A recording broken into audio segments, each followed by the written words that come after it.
A'udzubillahi minasyaitonirrajim. Surat Al-Insyiqaq. Di dalam kitab At-Tafsirul Munir ini, surat Al-Insyiqaq dibagi menjadi dua.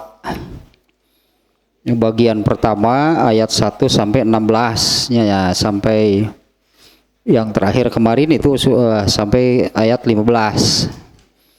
Nah, bagian pertama itu dari 1 sampai 15 itu menerangkan, ya garis besarnya menerangkan hal ihwal atau dahsyatnya hari kiamat. Nah, di mana tentang kiamat itu sangat banyak, yang di dalam Al-Quran sangat banyak gitunya, diulang-ulang. Artinya ini amat sangat penting, sehingga sedemikian banyaknya ayat di dalam Al-Quran yang menerangkan tentang hari kiamat, akhirat. Nah, bagian pertama dari ayat 1 sampai 15 ya, sampai pertemuan yang terakhir, garis besarnya menerangkan dahsyatnya hari kiamat dan terbaginya manusia menjadi dua kelompok. Ya, pada pertemuan terakhir ya, yang terakhir, yaitu yang menerangkan kelompok orang yang celaka, yaitu orang-orang yang catatan amalnya nanti di akhirat itu didatangkan dari sebelah kirinya. Nah, bagian kedua yaitu mulai dari ayat 16 sampai yang terakhirnya ayat ke-25. Nah, seluruhnya 25 ayat. Bagian kedua ayat 16 sampai 25, garis besarnya ini penekanan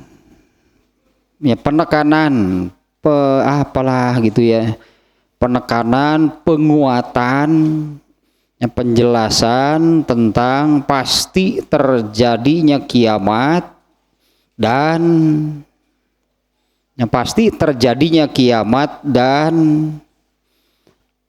apa yang akan dijalani gitu ya, dan apa yang akan dijalani oleh manusia setelah kiamat tersebut.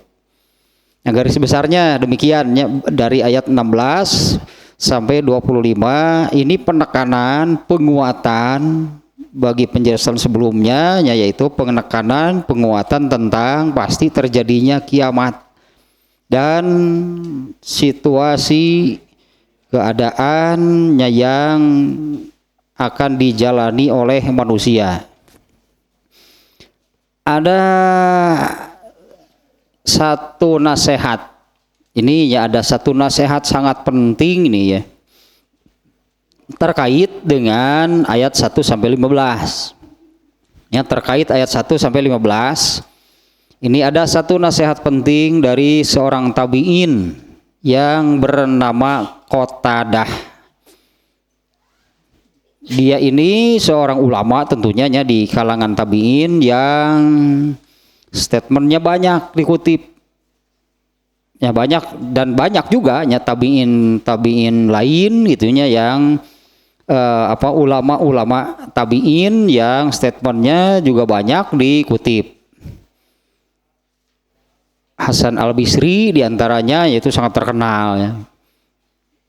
Ibnu Sirin, Qatadah, nah itunya ulama-ulama di kalangan tabi'in yang luar biasa ini mereka ilmunya ya. Ini salah satu statement dari Qatadah.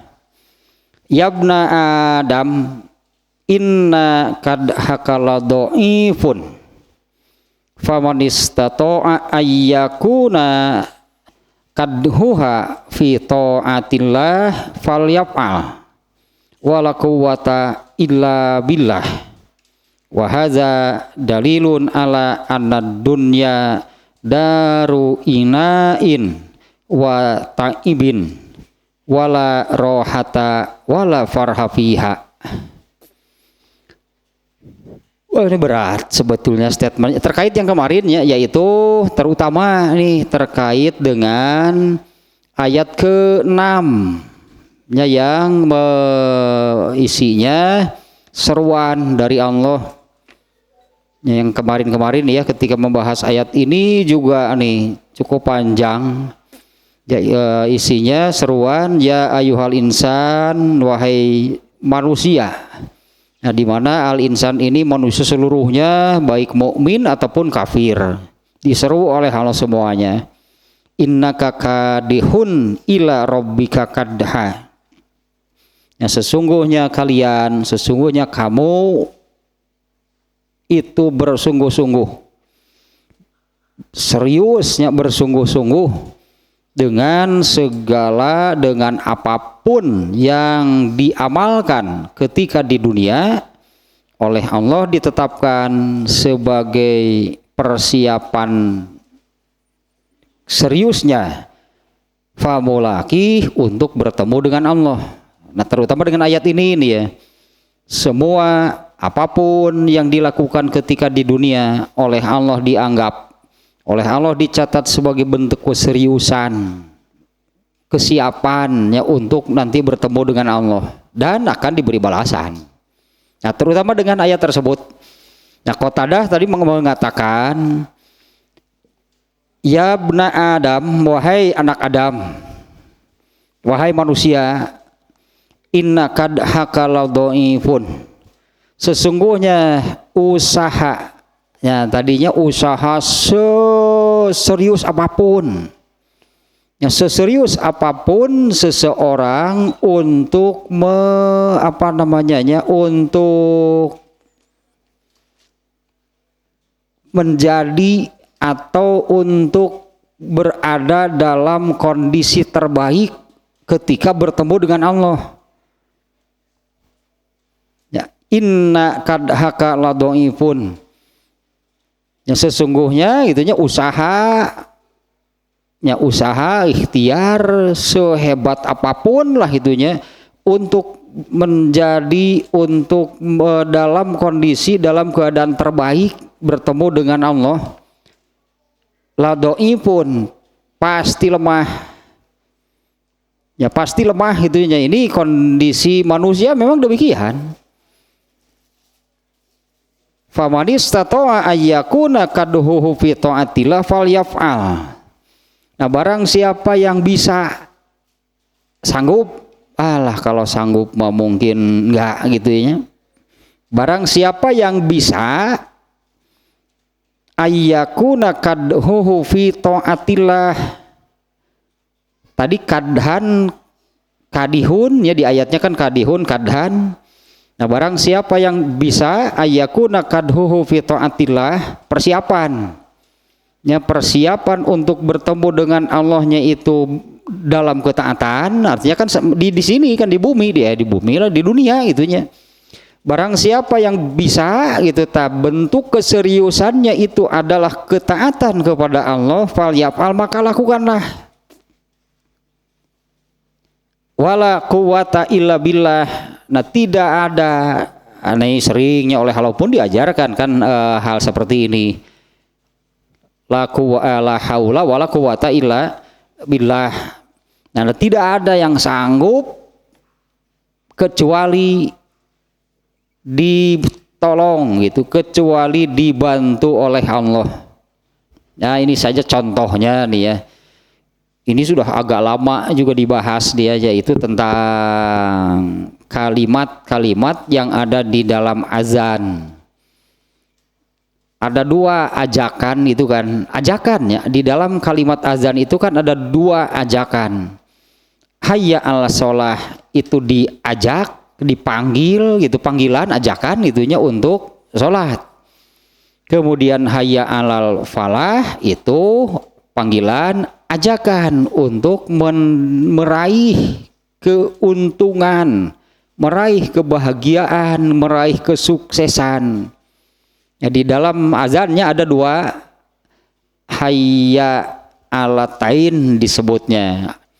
Ya, ada dua ajakan, ada dua panggilan. Yang pertama kan hayya 'alas sholah, itu ajakan untuk mengerjakan sholat.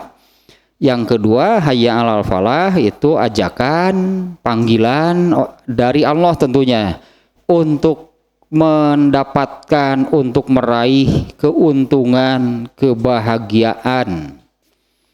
Nah, ketika azan sampai kepada kumandang azan, sampai kepada ajakan tersebut, hayya 'alas shalah dan hayya 'alal falah, yang mendengar azan kan diperintah oleh Rasulullah, penuhi panggilan tersebut, ya, penuhi panggilan tersebut, tapi dengan tawadu. Nah, panggilannya, penuhi panggilan tersebut dengan tawadu, yaitu menyatakan, mengucapkan, ketika memenuhi panggilan tersebutnya dengan mengatakan la haula wala quwata illa billah. Untuk memenuhi panggilan, mengerjakan sholat itu tidak ada yang bisa kalau tidak dibantu oleh Allah.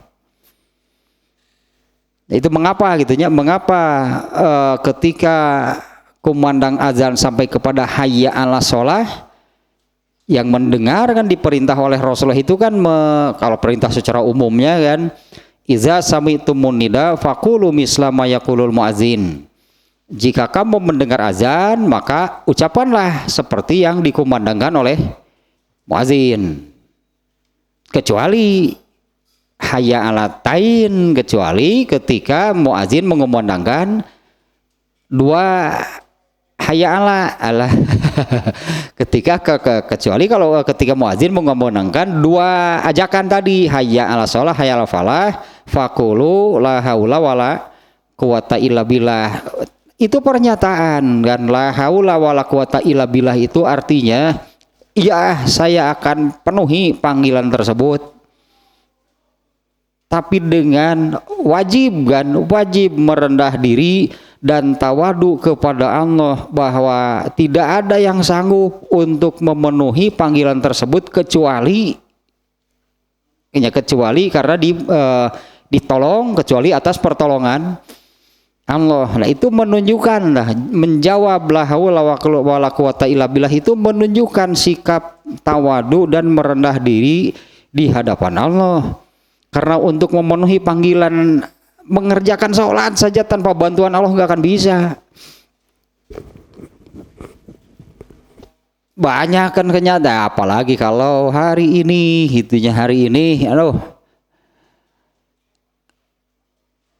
di masjid manapun, saya kiranya di masjid manapun, kecualinya kalau dari masjid-masjid yang ya kebetulannya, di masjid-masjid yang pernah, katakannya di masjid-masjid yang pernah saya datangi gitu, ketika datang waktu sholat itu kan situasinya, keadaannya, yang berada di masjid itu amat sedikit dibandingkan dengan yang di luar masjid tidak memenuhi panggilan, tidak mengikuti sholat. Coba lihat di masjid manapun, kecuali Masjidil Haram, selalu penuh. Ya, Masjidil Haram itu selalu penuh ya. Musim haji apalagi jangan tanya. Musim haji ya iyalah, musim haji benar-benar Masjidil Haram pun kurang gede. Ya, karena kan sekali sekali pelaksanaan ibadah haji yang terakhir sampai yang terakhir lahnya, kemarin kan dua kali itu kan tidak ada ibadah haji, berarti terakhir 2019 itu kuota dari seluruh dunia itu 2,5 juta orang. Masjid segede gitu pasti kurang besar, tapi di luar itu pun Masjidil Haram itu selalu penuh. Orang-orang yang berdagang di sekitar Masjidil Haram, kalau ketika tidak sholat itu ada askar polisi yang patroli. Masjidil Haram khususnya. Kalau di luar itu, meskipun di masjid dekat Masjidil Haram, enggak juga ternyata. Nah ini ya Qatadah mengatakan kalau Qatadah ini kan secara umum ya, wahai manusia, wahai anak Adam, sesungguhnya usaha kalian meskipun kalian itu serius gitu ya, ingin dalam kondisi dalam keadaan terbaik nanti ketika bertemu dengan Allah, itu kan ditentukan dengan amal ketika di dunia kan. Bagaimana keadaan seseorang ketika bertemu dengan Allah itu kan ditentukan dengan amal ketika di dunia. Nah, seserius apapun seseorang untuk berusaha supaya nanti ketika bertemu dengan Allah dalam kondisi terbaik, itu lemah, yang namanya manusia itu nggak ada yang bisa. Ya famanis atau ayakuna kadhuhu fi taatillah falyaf'al. Maka barang siapa yang itu kadhunnya keseriusannya itunya dalam ketaatan kepada Allah, maka lakukanlah. Wala quwata illa billah. Nah, tidak ada kekuatan, tidak ada daya dan upaya dari manusia itu kecuali oleh Allah. Tapi pasti Allah berjanji, sebetulnya Allah berjanji pasti menolong. Allah pasti membantu dengan syarat, atau siapa yang akan ditolong dibantu oleh Allah? Mereka yang akan dibantu ditolong oleh Allah untuk taat nih ya. Untuk taat yaitu orang-orang yang mau taat dan bersungguh-sungguh. Ya, orang yang memang mau taat dan bersungguh-sungguh untuk taat pasti dibantu, pasti ditolong oleh Allah. Nah, kemudian kalimat berikutnya, wa hadza dalilun ala anna dunya daru inain wa ta'bin. Ini adalah dalil kadihun kan bersungguh-sungguh, bedakan orang yang bersungguh-sungguh dengan orang yang serius dengan orang yang tidak serius kan beda. Tapi oleh Allah sebetulnya kan dicatat sebagai bentuk keseriusan. Oleh Allah tetap dicatat sebagai bentuk keseriusan, meskipun orang yang jangankan bersungguh-sungguh ingin mendapatkan surga, ya jangankan orang yang memang serius bersungguh-sungguh artinya berusaha bekerja keras untuk mendapatkan surga, orang yang mempermainkan saja ketika mendengar surga, tetap itu bentuk keseriusannya di mata Allah, yaitu mempermainkan. Nah, ini adalah dalil bahwa dunia ini tempatnya bekerja keras. Wa hadza dalilun ala anna dunya daru inain wa ta'ibin. Tempatnya bekerja keras, tempatnya bercapek-capek apalah gitunya. Bukan waktunya santai. Dunia ini waktunya bekerja keras, waktunya capek lah itunya, waktunya capek, letih, lelah. Bukan wala rohata wala faroha fiha, la rohatun wala farhun fiha.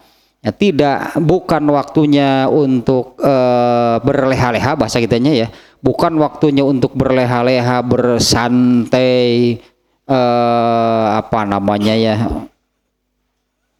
Ya, sekitar itulah gitunya.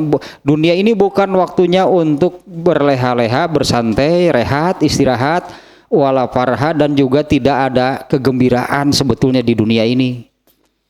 Apalagi nih kalau merujuk ke hadis ini, ketika Rasulullah SAW itu kan dalam sholat gerhana, ketika sholat gerhana oleh Allah kan diperlihatkan surga dan neraka.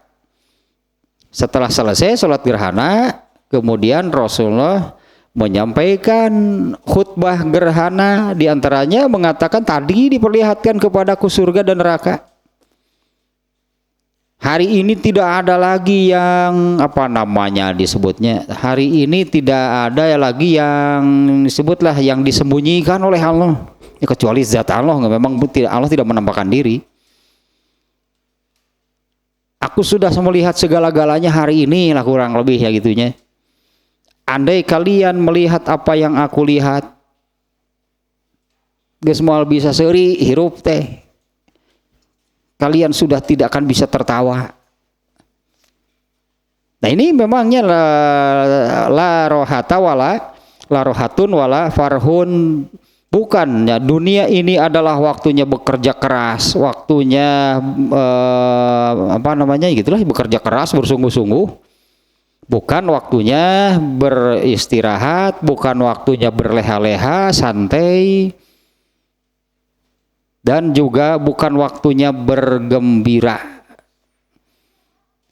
Nah, itulah hanya satu hal pentingnya dari apa namanya ayat 1 sampai 15-nya. Ayat 1 sampai 15-nya di kitab ini pembahasannya Al-Insyiqaq ini dibagi dua, ayat 1 sampai 15, kemudian ayat 16 sampai terakhir ayat 25. Bagian pertama dari 1 sampai 15 menerangkan yaitu hal ihwal dahsyatnya hari kiamat. Yang kedua ini penekanan, penguatan untuk poin yang pertama. Nah, kita mulai ya sekarang nih ayat ke-16. Ininya dulu mungkin apa namanya ya, konsiderannya, muqaddimahnya, yaitu tentang kaitan korelasi munasabah bahasa Arabnya ya antara bagian pertama dengan bagian yang kedua. Pada bagian yang pertama ya, Allah menerangkan keadaan manusia yang terbagi menjadi dua pada hari kiamat, yaitu pada dengan ayat fa amman utiya kitabahu biyaminihi, kemudian satu kelompok lagi fa amman utiya kitabahu wara'a zuhrihi. Itu dua kelompok yang sangat berbeda. Intinya satu kelompok yang beruntung dan berbahagia, kemudian satu kelompok itu yaitu satu kelompok lagi yaitu yang kelompok yang celaka dan menderita. Ya, dengan seperti tadinya ayat penjelasannya. Nah, di bagian kedua Allah menekankan, Allah menegaskan, Allah menguatkan tentang kepastian terjadinya hari kiamat dan segala situasi ya, dengan segala situasi yang akan terjadi setelahnya, yaitu kalau kiamatnya sendiri yaitu kehancuran alam raya. Allah menegaskan di sini ya, menguatkan, menekankan tentang kepastian terjadinya hari kiamat dan segala sesuatu yang terjadi sesudahnya. Dimulai dari ayat 16-nya, Allah memulainya dengan sumpah. Seperti juga di banyak ayatnya, Allah banyak bersumpah. Dan juga maknanya sama. Apabila Allah bersumpah sebelum menyampaikan sesuatu, artinya apa yang disampaikan oleh Allah ini sesuatu yang besar, urusan besar. Sehingga Allah bersumpah dulu ya. Nanti sumpahnya itu di ayat ke-16-nya fala uqsimu bisyafaq, ayat 16, 17, 18 itu isinya sumpah. Nah, Allah mengawalinya dengan sumpahnya untuk menegaskan bahwa kepastian terjadinya kiamat dan apa yang terjadi sesudahnya. Allah memulainya dengan bersumpah dengan sesuatu yang bagi manusia itu seperti hal biasa dan tidak aneh. Bersumpahnya itu dengan hal-hal yang bagi manusia itu biasa dan tidak aneh. Di sini yang dijadikan sumpahnya ada 3. 1, fala uqsimu bisyafaq, itu lembayung. Sebiasa apa gitunya lembayung. Ya lembayung kan setiap hari kan manusia melihat lembayung dan ada apa gitu lah. Ya lembayung kan taunya layung si layung. Lembayung, kemudian yang kedua malam, yang ketiga bulan. Itu kan hal-hal keseharian biasa ini manusia melihat dan nggak ada yang aneh. Ini ya tiga makhluk Allah sebetulnya. Ini tiga Allah bersumpahnya dengan ayat sebetulnya. Nah ini juga bersumpah dengan hal-hal tersebut itu juga sekaligus lahnya mengingatkan, kan lembayung itu bukan hanya lembayung, tapi kenapa lembayung sampai ada? Ya kenapa sampai ada lembayung? Nah, ternyata kan sampai terjadinya lembayung itu kan yaitu di itu akibat itu kan, lembayung itu akibat dari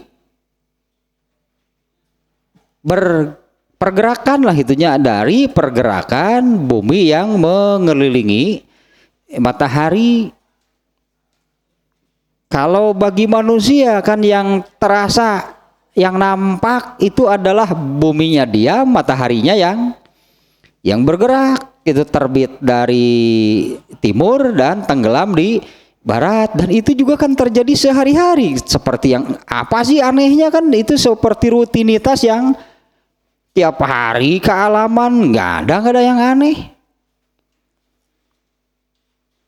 Kan bukan soal matahari, bumi dan mataharinya. Tapi mengapa juga sampai terjadi demikian? Itu kalau di surat ininya, di surat Al-Falaq. Al-Falaq itu kan sering diartikan waktu subuh.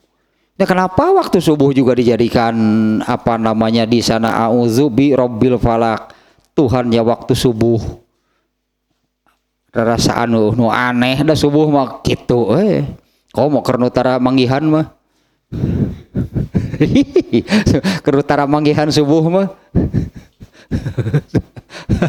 korejat aduh anggar ugal korejat alah mengusugan teh sekali-kali moal poe mah teh kudu aneh atuh beuki jeung rawas sagala hudang beurang apa nu moal poe munut kalau yang banyak hal sebetulnya ya terkait dengan subuh. Kedua lah orang melebarnya. Di antaranya ini di dalam pembahasan Sahih Bukhari juga sudah agak lama, yaitu tentang yang ini, barang siapa yang ingin bertemu dengan Allah maka janganlah terkalahkan, disebutnya jangan terkalahkan untuk mengerjakan sholat sebelum terbit matahari dan sebelum tenggelamnya. Janganlah terkalahannya dalam mengerjakan sholat sebelum tenggelam matahari dan terbit dan tenggelam, yaitu subuh dan asar. Ini dua sholat. Iya mah raja dan ratunya lah sholat mah, pemimpin sholat. Kalau yang rajanya, yang terbesarnya, yang paling hebat asar. Tak pasangan teh subuh itu teh, karena dua sholat ini disaksikan oleh dua malaikat, Yang lain kan satu. Yang sholat asar sholat zuhur disaksikannya oleh satu malaikat siang. Kalau sholat subuh disaksikannya oleh malaikat malam sebelum pulang dan malaikat siang yang baru datang. Dua-duanya mencatat, jadi dua catatannya. Asar juga dua, dicatat oleh malaikat siang sebelum pulang, dicatat oleh malaikat malam ketika baru datang, karena pergantian shiftnya malaikat itu waktu subuh dan asar dengan catatan di awal waktu. Kalau sholat subuhnya jam 8, malaikatnya berapa? Lila cek malaikat itu buru rek ditulisin sare ngose sare balik malaikat teh nulis sare wae dengan catatan tanya disaksikan dua malaikat menjadi sholat yang istimewa, dua sholat ini karena disaksikan dan dicatat oleh dua malaikat. Nah, barang siapa ingin bertemu dengan Allah maka jangan sampai tidak sholat asar dan subuh di awal waktu. Artinya jangan sampai tidak sholat subuh dan asar di awal waktu. Bisi dengan ukat tulis sare. Terus asar Sare deui wae. Subuh, sare, asar, ada hari itu sare. Ulin. Iya mah. Tah itu jadi syarat itu dulu di Bukharinya itu di Bukhari itu dalam keutamaan asar, keutamaan salat asar itu. Keutamaan salat asar ya, di dalam Bukhari itu tah hadisnya teh. Nah itu waktu subuh teh gitu kan dijadikan sumpah demi bukan sumpah. Aku berlindung kepada Tuhannya waktu subuh. Emang subuh itu apa? Dasar biasa-biasa ada. Biasa-biasa ada pengalaman udangnya jam 7 wae. Itu apalin subuh kumaha udah udangnya ke jam 7 itu. Salat asarna jam 7 di. Lah kadidenya yang ini nih. Allah di surat ini Allah bersumpah dengan 3 ciptaannya. Karena kan banyak sumpah-sumpah di dalam Al-Qur'an ini kan itu ciptaan Allah, wal asri wal fajri itu semuanya ciptaan Allah dengan makhluknya. Was-samai, ada wadduha dan banyak lagi. Nah, di sini yang dijadikan sumpah itu adalah lembayung. Ya, asyafaq itu lembayungnya. Lembayung itu adalah warna jingga gitulah, kemerah-merahan yang muncul di langit setelah matahari tenggelam. Dan lembayung itu akan hilang dengan sendirinya karena kan mataharinya terus terus tenggelam kan lah, tenggelam semakin dalam itu bukan. Mataharinya kan terus tenggelam dan lembayungnya itu akan sedikit demi sedikit meredup dan pada akhirnya akan hilang. Nah kalau tanpa jamnya, tanpa jam penunjuk waktu, kalau tanpa jamnya, tanpa jam penunjuk waktu, hilangnya lembayung itulah waktunya. Hilangnya lembayung itu adalah masuknya waktu sholat Isya.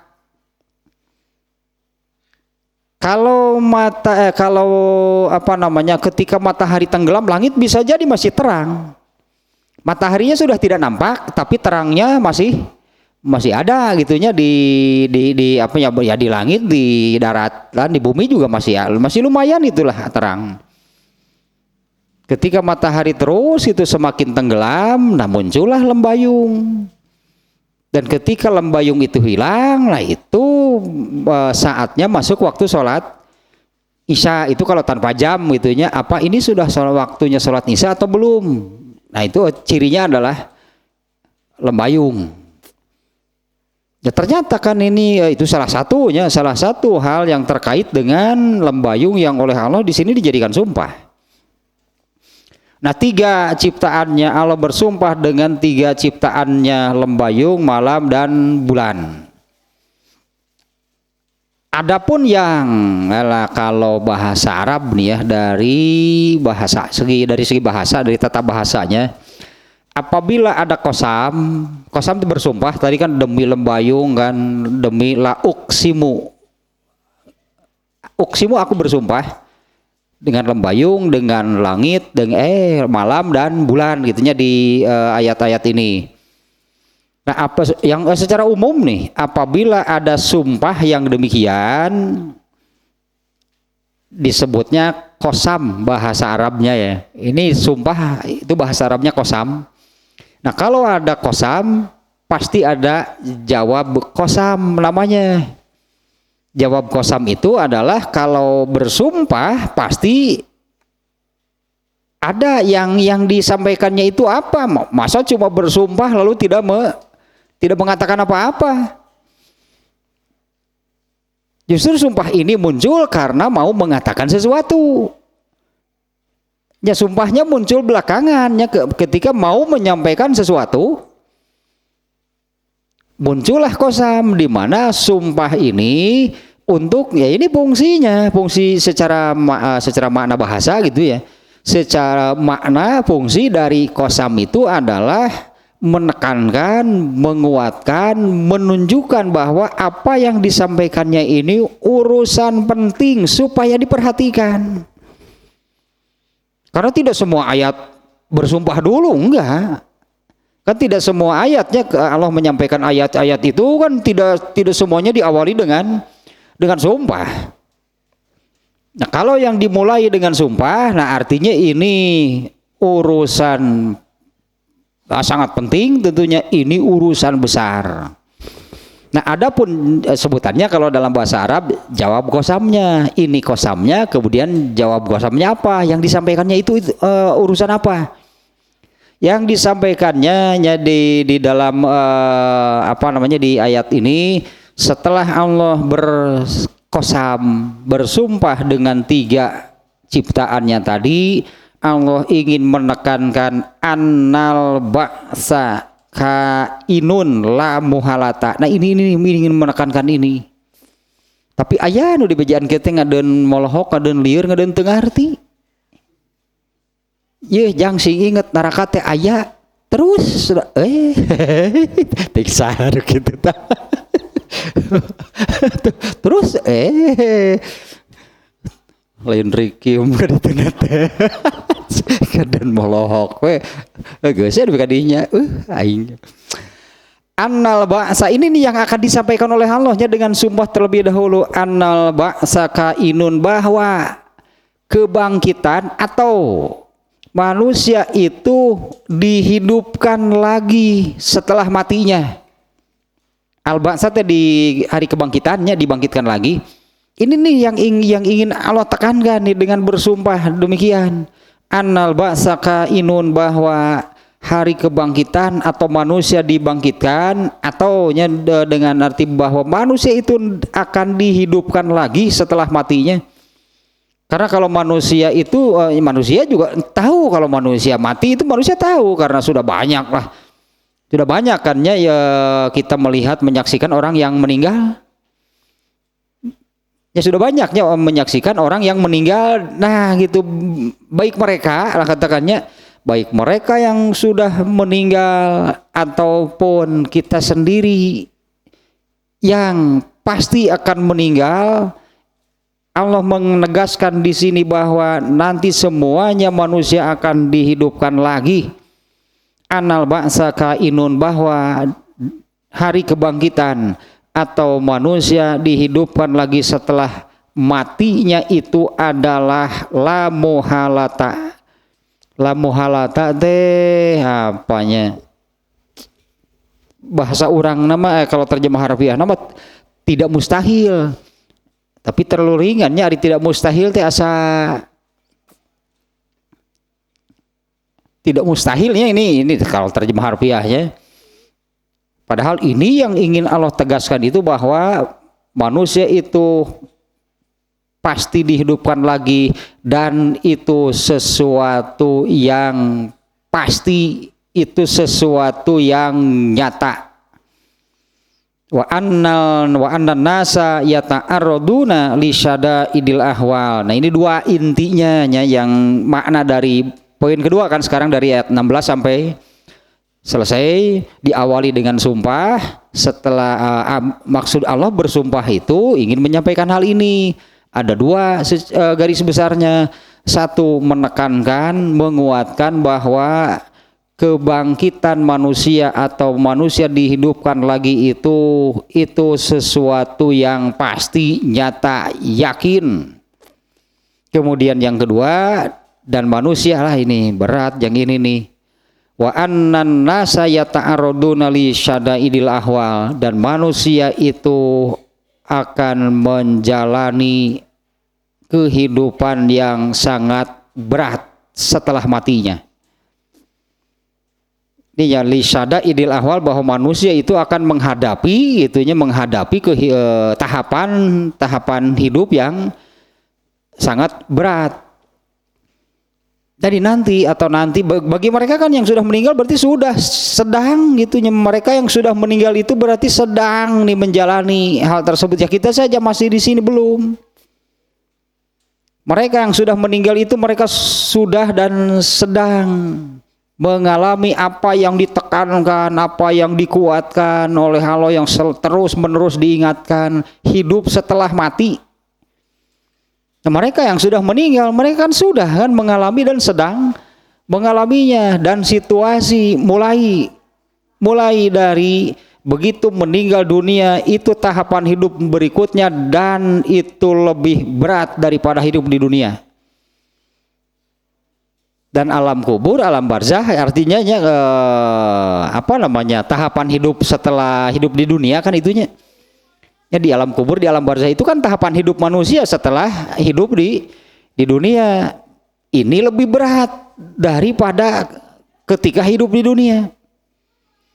Dan kehidupan di alam kubur ini akan berakhir ketika terjadi kiamat. Ini juga sesuatu yang lebih berat berarti bagi manusia dibandingkan dengan apa yang ada di alam kubur. Dan setelah kiamat nanti masuk akhirat, lebih berat lagi. Dan terakhir yang paling berat, biasanya yang paling berat itu adalah menghadapi pengadilan. Menghadapi pengadilan, harus dihadapi, harus dijalani, Allah hakimnya dan Rasulullah saksinya. Kalau bagi yang masuk neraka, ya itulah yang terberat. Itulah yang terberat bagi manusia itu, yaitu mendapatkan azab atau siksa di neraka. Tidak ada yang lebih berat dari itu. Nah, tahapannya itu dari dunia ke alam kubur, hari kiamatnya, kemudian ke alam barzah, menghadapi pengadilan. Apalagi kalau ternyata hasilnya itu masuk neraka, itulah yang paling berat. Kemarin kan kalau yang dihisab kan, di hadis kemarinnya, kalau yang dihisab nih ada dua kan, ada yang mendapat hisaban yang ringan, ada yang mendapatkan hisaban yang berat lah, gitunya kebalikannya. Kalau hisaban yang ringan itu kan formalitas, sebetulnya hisabannya hanya kitab, kan rangkaiannya dari catatan amalnya, kitab catatan amalnya kan diberikan dulu kepada pemiliknya, kemudian dipanggillah oleh Allah untuk masuk pengadilan. Kemudian kitab catatan amalnya itu, ini yang hisabannya ringan, hanya dilihat dan semua dosanya langsung diampuni, selesai dan selamat, tidak ke neraka dulu.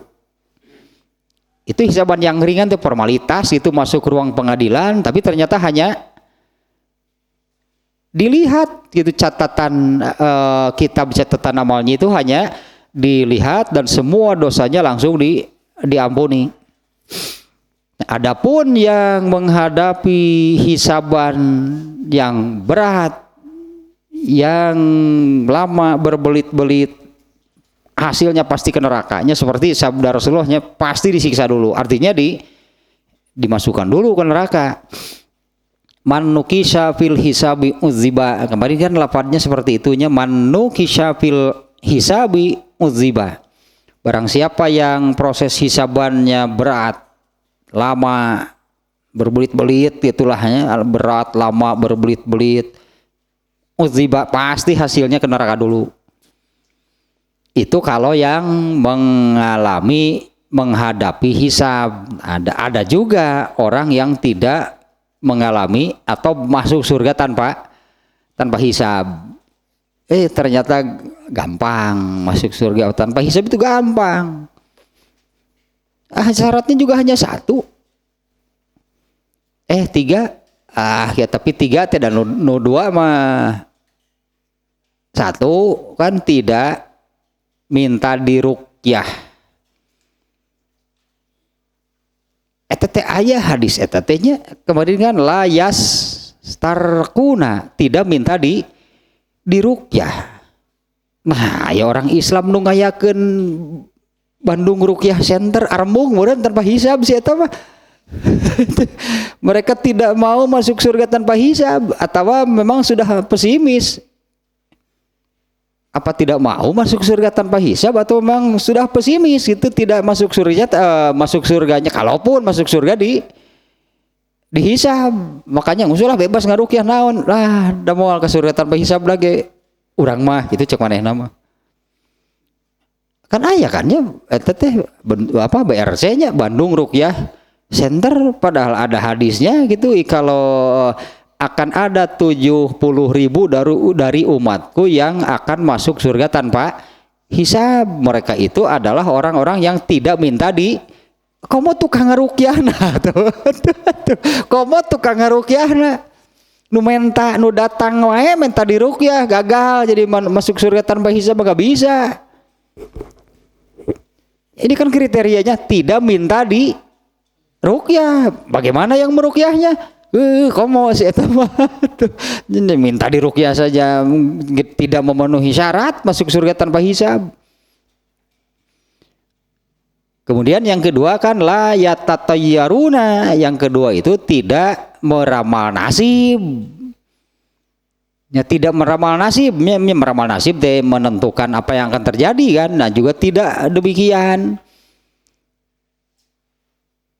Perasaan dari dulu nggak pernah dirukyah. Perasaan dari dulu nggak percaya gitu kepada peramal, dukun, apa. Selamat dari dua syarat yang ini. Satu lagi yang terakhir syaratnya tawakal. Ada ternyata tawakal teh geningan. Tawakal mah muara dari segala-galanya, muara dari semuanya. Anggaplah yang 5S, yang 3G, itu semuanya dalam rangka tawakal. Orang tawakal itu harus berdasarkan ilmu, berdasarkan imannya, berdasarkan ilmu, kesungguhan, itu kannya maksimal dan dawam, itu semuanya dalam rangka bertawakal, dalam rangka berikhtiar, beramal. Hiji sebetulnya masuk surga tanpa hisab mah tawakal. Ternyata tawakal teh ngamalkeun sa-Qur'an, paingan atuh geningan. Paingan hese. Pantasnya Rasulullah tahu nggak umatnya ada berapa orang? Ya Rasulullah tahu nggak umatnya ada berapa orang? Ya pasti tahu lah, kalau sekarang tahu itu berdasarkan wahyunya. Banyak kan hadis-hadis yang menerangkan nanti setelah aku tidak ada, nanti setelah aku tidak akan begini, itulah. Rasulullah itu sudah menyabdakan. Rasulullah tahu nggak kalau umatnya itu sampai miliaran orang? Ya sekarang kan penduduk bumi kan jumlahnya miliaran. Rasulullah menyebut yang masuk surga tanpa hisab berapa orang? 4.970.000 orang. Yang masuk surga tanpa hisab itu 4.790.000 orang dari miliaran. Artinya kan berat, sehingga tidak banyak yang bisa, tidak banyak yang sanggup. Dari jumlah miliaran itu hanya sekian, sangat sedikit artinya yang masuk surga tanpa hisab. Padahal syaratnya hanya satu, hanya satu, tawakal. Jadi definisi tawakal itu adalah berserah diri kepada Allah sejak awal. Itu kan ya, berserah diri sudah sejak kepada Allah gitu sejak awal. Tanu pokok mah tawakal mah pasrah. Kan itu kan inti dari Islam itu kan. Islam ini kan arti Islamnya sendiri kan pasrah kepada Allah. Seorang muslim itu artinya orang yang pasrah kepada Allah, dibarengi dengan beramal. I'timadul qalbi Allah ma'a mubasyaratil asbab. Jadi tete Islam itu kan pasrah gitu. Seorang muslim itu orang yang menyerahkan diri sepenuhnya kepada Allah. Ma'a mubasyaratil amal, asbabnya disertai dengan ikhtiar, berusaha, beramal. Disertai dengan ikhtiar, usaha, beramal, intinya lahnya berserah diri sepenuhnya kepada Allah, disertai dengan beramal soleh, dan disertai dengan beramal soleh plus yakin bahwa Allah tidak akan menyia-nyiakan amal yang sudah dilakukan. Tak kitu wungkul gerasok hayang kasurga tanpa hisab. Kemudian tadi ngarukiah di rukiah matara. Ari kitu mah nu ngayakeun jeung nu daratangna BRC ada bener remungeun meureun kasurga tanpa hisab. Atau geus pesimis meureun. Mau bisa orang mau bisa karena mau bisa masuk surga tanpa hisab mah orang bebas lah. Orang merukyah dan minta dirukyah gitu. Padahal itu kan kriteria masuk surga tanpa hisab itu tidak bersih dari rukyah, merukyah, minta dirukyah dan sebagainya lah gitulah. Kemudian juga bersihnya dari hal-hal yang tadi tak meramal nasib. Nah kan biasanya kan nusok meramal makan peramal kan. Ya peramal, dukun pan sokaran itu teteh. Nah bersih gitu pokoknya mah dari hal-hal seperti itu. Dari dua hal ini sudah bersih. Satu lagi, eta syarat terakhir teh tawakal. Makna tawakal teh gitunya Islam itu, arti Islam itu pasrah, betul-betul berserah diri sepenuhnya kepada Allah disertai dengan beramal soleh. Pokoknya jangan berhenti. Sebut tawakal deh gitunya. Beramal soleh saja pokoknya jangan berhenti. Dan juga gitu di dalam dirinya ada keyakinan bahwa Allah tidak akan menyia-nyiakan, mengabaikan amal yang sudah dilakukan. gitu tah yang surga masuk surga tanpa hisab mah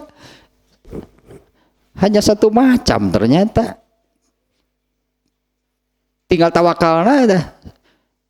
Dan itu seumur hidup tawakal mah kan tidak berhenti beramal. Jadi berserah diri, pasrah, berserah dirinya kepada Allahnya juga nggak boleh berhenti, nggak boleh berkurang, malah harus terus semakin yakin, malah harus terus semakin yakin, semakin bertambah, semakin meningkat ketaatannya. Ya itulah ciri orang yang tawakal. Artinya beramal solehnya pun tidak akan berhenti. Ya, dan keyakinan bahwa setiap amal soleh nggak akan ada yang diabaikan, disia-siakan oleh Allah, pasti diberi pahala. Nah kesini lagi nih. Setelah bersumpah gitunya, ini masih apa namanya tadi teh munasabah itu bahasa Arab namanya. Apa kaitan antara bagian pertama dengan bagian yang kedua? Bagian pertama menerangkan kiamat dan semua situasi, keadaan, kondisinya. Di bagian yang kedua ini Allah menekankan. Nah, terutama ini yang ditekankan oleh Allah, yaitu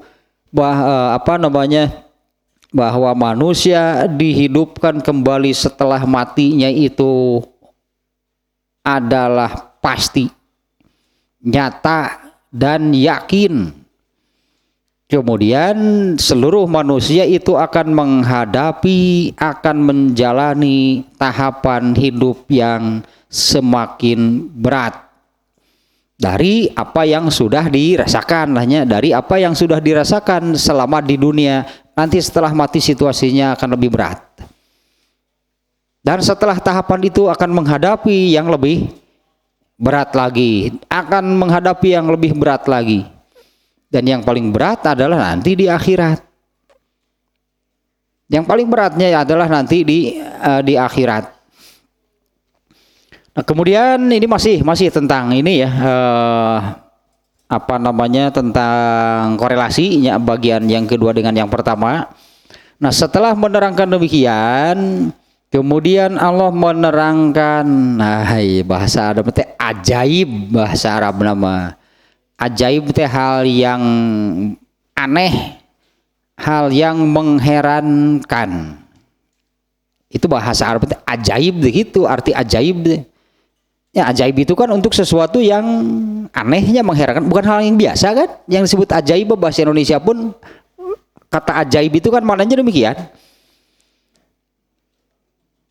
Nah, Allah menerangkan beberapa hal yang ajaib, bahasa Arab nama, hal yang aneh, hal yang menerangkan dari manusia. Ini sebetulnya hal yang aneh dan mengherankan dari manusia, yaitu tidak mau beriman kepada Al-Quran dan kepada keterangan atau adanya hidup setelah mati. Banyak manusia yang nggak percaya, banyak manusia yang tidak percaya, tidak beriman itu kepada Al-Quran itu atau kepada, kalau apa namanya ya, tidak beriman kepada Al-Quran itu artinya tidak mau menerima, tidak mau percaya, tidak mau menerima agama Islam yang Allah turunkan.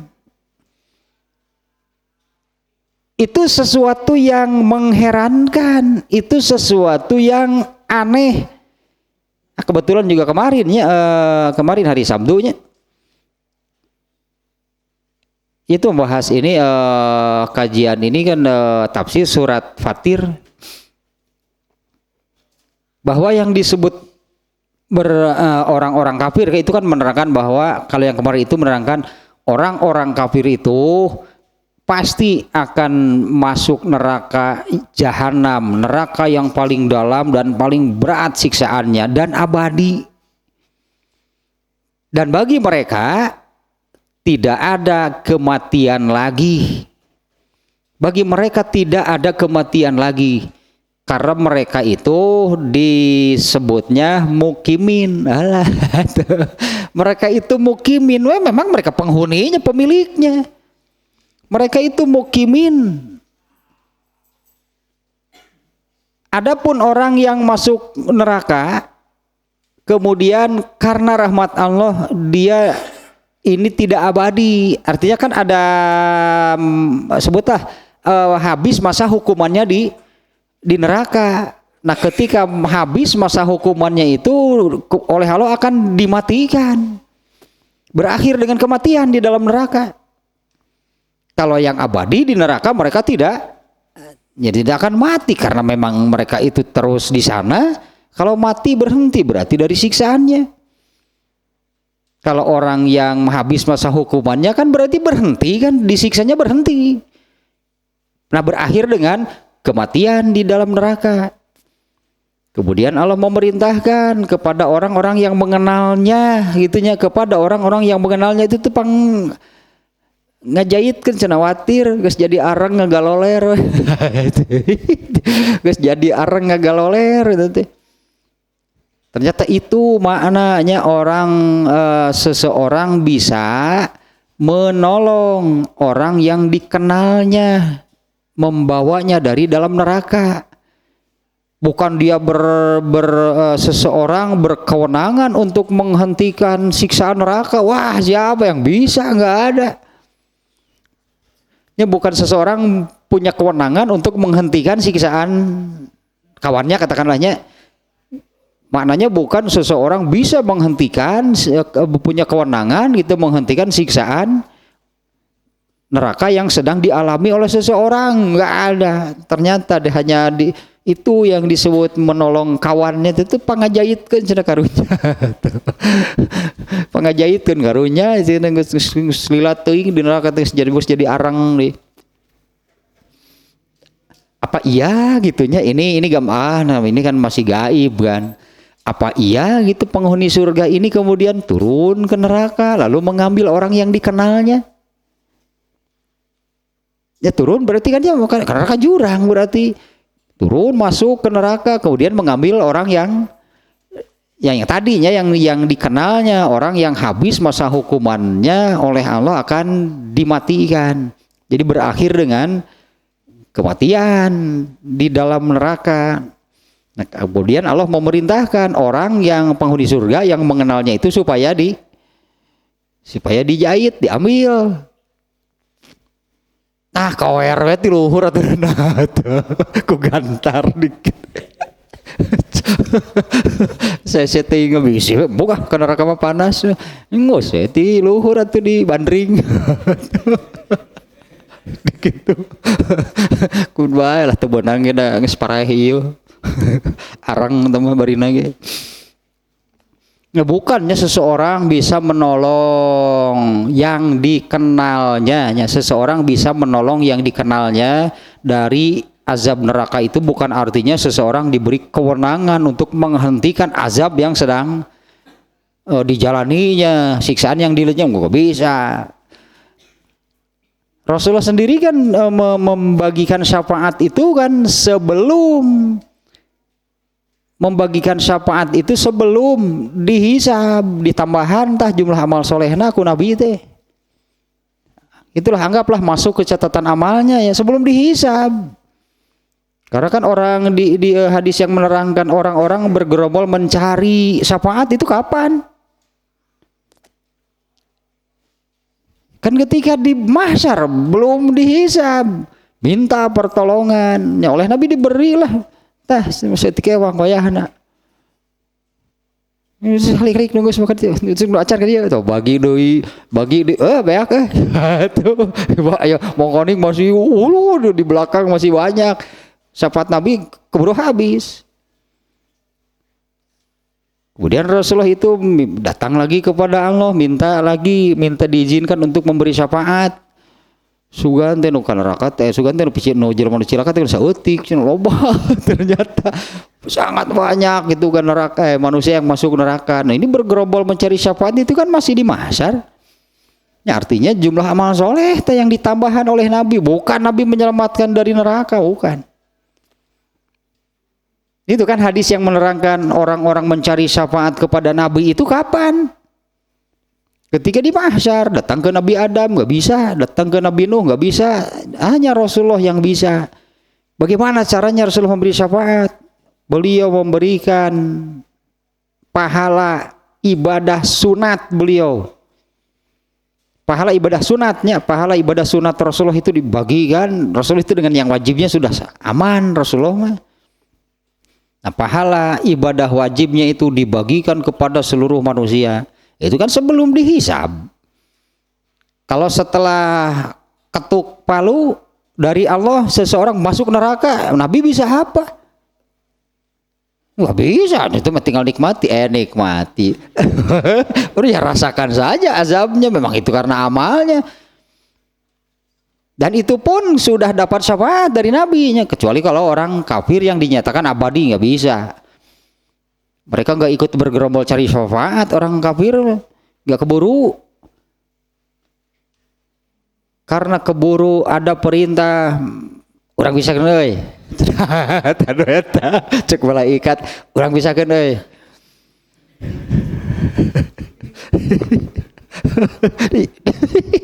Di mahsyar, ya kan dipisahkan oleh Allah sih yang memerintahnya.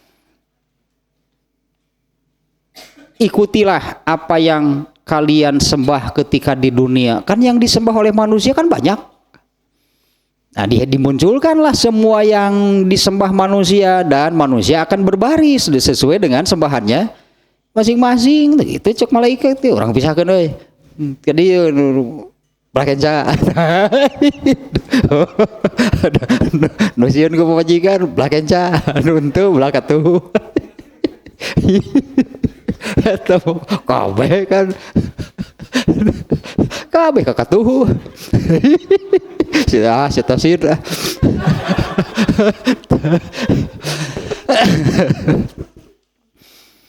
ya kan ini semua benar gitu. Nah ini Allah nanti ada ayatnya ya, jadi ini anggaplah gitunya. Kalau boleh dikatakan dalam tanda kutip Allah merasa heran. Ya Allah merasa heran. Allah merasa aneh gitu dengan manusia. Ketika Allah menurunkan sejak awal kan sebetulnya sejak awal Allah menurunkan ilmu melalui para nabi. Padahal ilmu inilah yang dibutuhkan oleh manusia. Dua lah sebut intinya ilmu yang dari Allah, kalau mau dikatakan garis besarnya ada ilmu yang Allah turunkan ini tentang apa? Satu tentang Tuhan dan bertuhan yang benar. Itu kan yang dicari oleh manusia. Sampai muncul agama Maradona, agama Bob Marley dan agama teh artinya mereka dipuja, dijadikan satu agama. Mau apa? Untuk apa? Artinya mereka tidak menemukan Tuhan yang benar untuk diibadahi. Ini padahal ilmu yang Allah turunkan itu satunya, hal yang paling mendasarnya adalah ilmu yang Allah turunkan itu tentang Tuhan dan bertuhan. Disebut nantinya bertuhan yang benar bagaimana? Ya Allah menurunkan ilmunya. Kemudian yang kedua yaitu tentang akhirat. Mana ada manusia yang bisa menemukan akhirat melalui pencarian. Nah ini garis besarnya tentang Tuhan dan tentang akhirat. Itu artinya kan tentang hidup manusia kan. Setelah hidup di dunia ini berakhir terus bagaimana? Dan akhirat itu dimulai dengan alam kubur. Alam akhirat itu sudah dimulai sejak di alam kubur. Nah itu Allah menerangkan ilmu tersebut. Nah Allah merasa heran, tapi manusia ini gak mau percaya. Manusia tidak mau menerima. Ini yang tadinya dalam tanda kutip lah Allah merasa heran dengan manusia. Mereka tidak mau beriman, tidak mau percaya, tidak mau menerima agama yang Allah turunkan, dan mereka tidak mau percaya adanya hidup setelah mati. Nah ini yang ajaib, disebutnya bahasa Arabnya ajaib, jelema bener gitu, sangat aneh, sangat mengherankan. Padahal orang kafir disebutnya, orang kafirnya yang menurut Al-Quran hadisnya menyebutnya, padahal orang-orang kafir itu mereka itu mencari ini, mereka mencari Tuhan dan bertuhan yang benar. Artinya mereka mencari Tuhan dan bertuhan, dan mereka juga bicara tentang hidup setelah mati, tapi versi mereka, karena mereka tidak punya ilmunya. Kan mereka punya ilmu dari mana? Kalau bukan Allah yang menerangkan, gak akan ada yang tahu bagaimana manusia itu, bagaimana manusia setelah meninggal dunia, bagaimana coba kelanjutannya. Mana ada yang tahu manusia, kan tidak ada yang tahu. Nah Allah menurunkan ilmunya, ternyata seperti ini. Berdasarkan ilmu yang Allah turunkan, bahwa manusia itu akan terus hidup dengan tahapan-tahapan hidup yang dijalaninya, dan terakhir nanti hidupnya di akhirat. Dan Rasulullah menyebutkan bahwa akhirat itulah tempat hidup yang sesungguhnya bagi manusia. Akhirat itu tempat hidup yang sesungguhnya bagi manusia. Kalau di dunia ini berarti kan sedang melakukan perjalanan kan, sedang melakukan perjalanan menuju tempat hidup yang sesungguhnya, yaitu akhirat. Dan di akhirat nanti, yaitu kan berdasarkan ilmu dari Allah, hanya ada dua tempat. Manusia ini nanti akan di akhirnya ini akan kemana? Hanya ada dua tempat, surga dan neraka. Nah ini yang Allah terangkan, dan ini tidak bisa melalui pemikiran, penelitian, pencarian manusia berdasarkan kemampuan dirinya, nggak akan ditemukan, nggak akan bisa menemukan. Hanya Allah yang sebut nanti, hanya Allah yang tahu, hanya Allah yang memiliki ilmunya, dan hal itu kemudian Allah terangkan kepada manusia melalui para nabi. Tapi ajaibnya, iya ajaib nanti. Engke di akhirat rasakan sigan bieu teh. Urang bisakeun euy. Nu sieun ku pamajikan belah kenca. Nu teu sieun belah katuhu. Kobe waduh. Kabeh ka kenca. Oh berarti di lembur eta mah kabeh sieun ku pamajikan. Ngan hiji di belah katuhu mah. Wah ya hiji cenah bener wanian ya. Lu ya mat teh sieun cenah. Ari warna kunaon milih belah dinya. Ya kana saurang. Ari maneh kunaon buat milih beladinya? Duka atunya ada bener di piwara ke bojo. Sia ke beladi itu atuh cenah. Ari kitu mah. Sugan teh nya wanian. Sia ke beladi itu atuh cenah. Tapi kade ulah tah. Jawaban eta ulah diapalkeun jeung ulah dipake engke keur di bisi we engke keur di akhirat dipake jawaban eta. Diapalkeun terus di apa nu bikin dicarekan. Kunaon buat beli belah dinya saurang di batur kabeh di ditu. Duka atunya aja abdi mah di piwara kebun bojo. Atuh sia belah ditu. Sia di ditu. Dan jawaban eta diapalkeun do dipake pas dihisab ku Allah teh kenapa kamu begini? Aduh atunya ada abdi mah di piwara kebun bojo. Heeh sia ke neraka paling digitukeun. Kade ulah jawaban itu malah dipake. Mal payu keluar ku kades we dicarekan ka ku Allah jawab begitu. Apaan bieu teh kades nu ngayakeun acara teh teuing maksudna naon kades teh make jeung di sensus kitu cah hayang apal we cenah kumaha di dieu cuma urang pisahkeun euy. Nu sieun ku pamajikan jeung teu kabeh sieun teh. Kan hiji. Kunaon buat bilih belah dinya. Walayah douna li ayil Qur'anil azim. Manusia tidak mau padahal kan kalau definisi Al-Qur'annya definisi Al-Qur'an itu kan wahyu Allah kepada Rasulullah SAW bersifat mukjizat gitunya bersifat mukjizat dan membacanya adalah ibadah. Itu tak Al-Qur'an teh wahyunya kalam Allah, wahyu Allah gitu isinya ilmu. Tah ini ilmu Allah menurunkan ilmunya itu melalui ayat-ayat Al-Qur'an. Mereka ini manusia ini tidak mau tunduk kepada ayat-ayat Al-Qur'an. Ina dan minhum wastikbaron. Nah, karena mereka itu sugante. Kenapa manusia tidak mau tunduk, tidak mau menerimanya, percaya, tidak mau tunduk kepada Al-Qur'an? Ina dan minhum wastikbaron teh jelema mah aroces atuh. Ieu alasanna teh tah ina dan teh balaga cik urang Sunda mah lalegeg sigeuno bener wae.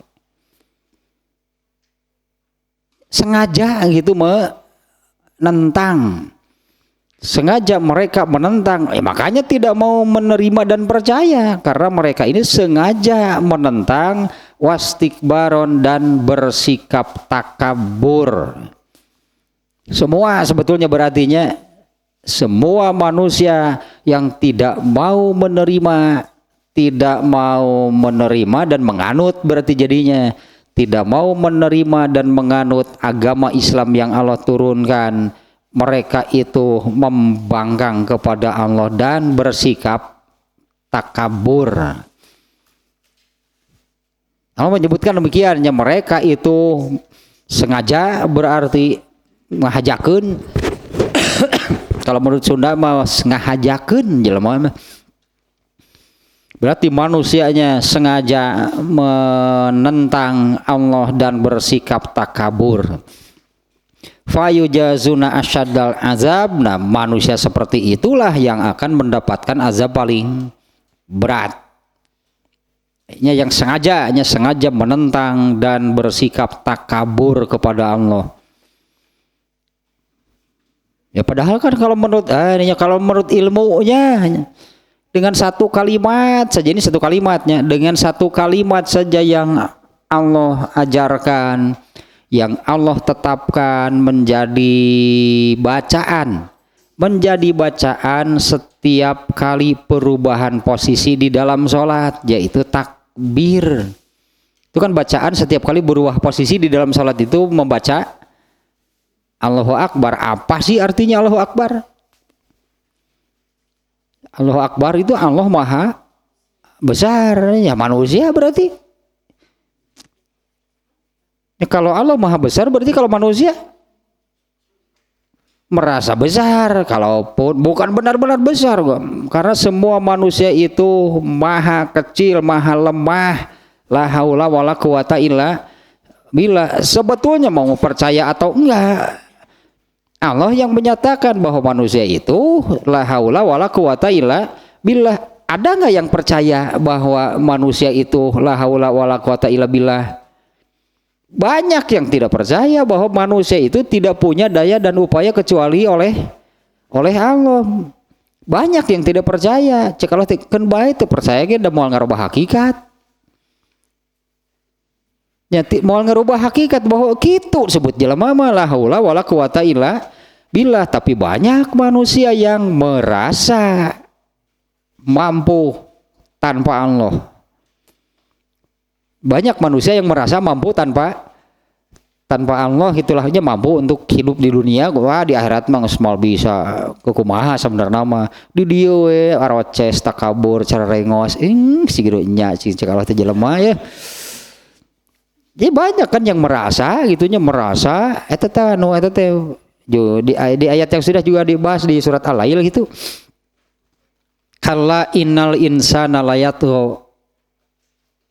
Manusia itu memang benar-benar sungguh-sungguh keterlaluan. Innal insana lah itu keterlaluan. Apa keterlaluannya? Arro'ahus tagna.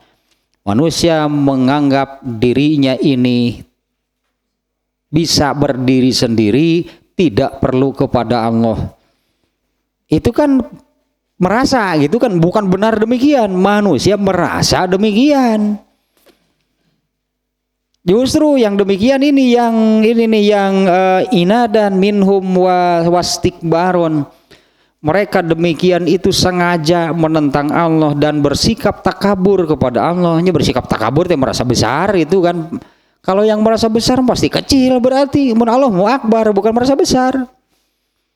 Kalau Allah itu kan Allahu Akbar, bukan Allah merasa besar. Allah itu maha besar. Nah kalau selain Allah berarti gak ada yang besar. Paling yang merasa dirinya besar, rasa anak-anak, bukan benar-benar besar.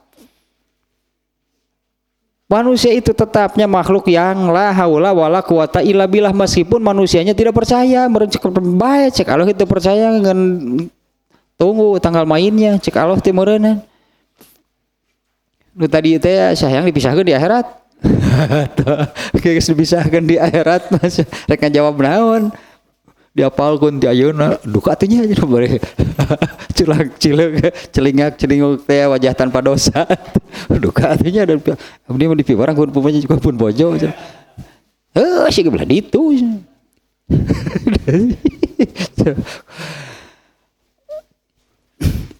Fayujazuna asyadal azab. Nah yang demikian yang ya kan inadan deh macam orang maroces lah cara rengos jelema maroces cara rengos lalege balaga jika betul wae. Yang demikian yang menolak, yang tidak mau percaya, yang tidak mau menerima dan menolak ilmu agama atau ilmu yang Allah turunkan, mereka akan mendapatkan azab yang paling berat. Itu yang sebelumnya juga sudahnya di neraka jahanam. Kecuali orang-orang yang bertobat. Nah, nanti ada penjelasannya yang demikian ya. Kecuali orang-orang yang bertobat, beriman dan beramal soleh. Bagi mereka pahala yang abadi tanpa terputus. Bagi mereka balasan dari Allahnya, bagi mereka balasan dari Allah. Nah balasan dari Allah itu sudah dimulai oleh Allah. Allah memberi balasan itu bukan hanya nanti di akhirat. Balasan dari Allah itu yang tadi di semua tahapan hidup yang dijalani oleh manusia. Bagi orang yang bertobat, beriman dan beramal soleh, balasannya tentu kebaikan. Ya, balasan kebaikan dari Allah itu akan berkesinambungan tanpa terputus sejak di dunia, di alam kubur berarti ya, kemudian di alam barzakh, dan terakhir balasan yang paling hebat itu adalah surga. Itu bagi orang yang kebalikan dari yang tadi. Kalau orang yang roroces, kalau orang-orang yang tidak menerima, menolak, bahkan terang-terangan membangkang. Tetap membangkang teh dengan cara tidak mau menerima dan mempercayai ilmu yang Allah turunkan melalui Rasulullah SAW. Lah itulah kita mah generasi Rasulullahnya. Mereka itu yang oleh Allah disebut mereka itu pembangkang. Mereka menolak, tidak mau menerima. Mereka akan mendapatkan azab yang paling berat. Sementara orang-orang yang bertobatnya mengakui perbuatan dosa gitunya, perbuatan dosa dirinya. Sementara orang-orang yang bertobat, beriman dan beramal soleh, Allah akan memberikan balasan yang berkesinambungan di semua tahapan hidupnya tanpa terputus. Artinya kebaikan itu sudah Allah berikan ketika di dunia, di alam kubur, di alam mahsyar, dan terakhir di surga. Berarti balasan kebaikan. Tak itulahnya ini ya korelasinya itu barusannya korelasinya antara bagian pertama surat Al-Insyiqaq ini dari ayat 1 sampai 15. Kemudian nanti berikutnya berarti mulai ke pembahasan ayat-ayatnya mulai dari ayat 16 sampai 25 sampai yang terakhir. Garis besarnya bahwa pada bagian pertama Allah menerangkan bahwa menerangkan tentang hal ihwal, keadaan dahsyat mengerikannya neraka serta terbaginya manusia menjadi dua kelompok, yaitu yang berbahagia dan yang celaka. Nah, bagian yang kedua ini menekankan lagi hal tersebut. Gitulahnya intinya ini menekankan lagi ayat 16 sampai berikutnya itu menekankan untuk makna di bagian yang pertama, kemudian ditutup dengan yang barusan. Ajaib yang namanya manusia, aneh dan mengherankan. Mereka memerlukan ilmu tersebut, tapi ketika Allah menurunkannya mereka menolak.